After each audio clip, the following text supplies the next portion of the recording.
Okay, we're going to be talking about protein synthesis today. Protein synthesis is essentially the process by which cells create DNA. The essential dogma to this is that you need DNA first and foremost and RNA in order to make the protein. And there's two steps to this: transcription and translation. First step being transcription, which all takes place in the nucleus. The first step of transcription is initiation. And this starts with the RNA polymer scanning a DNA strand. And it scans this strand starting what we call the promoter region and ending at what we call the terminator region. And that scan is going to be what the protein is going to be based off of. Second step is elongation. Elongation is actually when DNA unravels, allowing an RNA to come in and attach to the DNA that was scanned by the RNA polymer, all the way from the promoter to the terminator. After that copying process is done by the RNA, it detaches and leaves.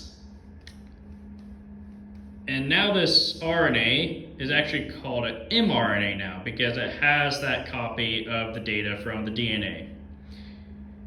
And then the DNA ends up winding itself back up, and that's a process of termination.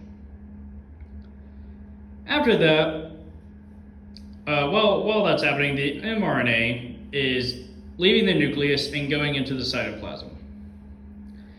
And specifically within the cytoplasm, it's going to the rRNA, which is the ribosome. The ribosome is essentially is what's translating the genetic info from the mRNA into the protein. It's like the factory. And there's two parts of the rRNA, and that's the large subunit and the small subunit. And so the process of this translation is that the mRNA enters the rRNA with the genetic code. The rRNA is translating it, and then comes the tRNA. The tRNA is carrying amino acids. As we know, amino acids are the monomers or building blocks of proteins.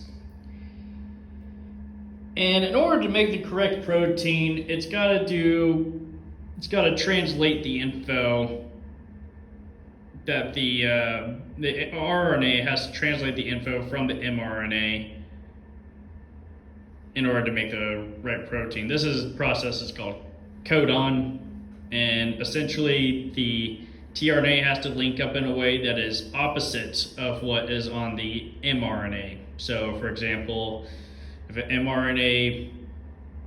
a piece of data on the mRNA is AUG, the tRNA has to connect with a UAC.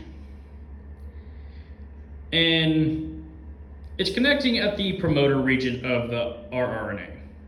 It connects to this region, and it moves to the exit site, which is the next site over.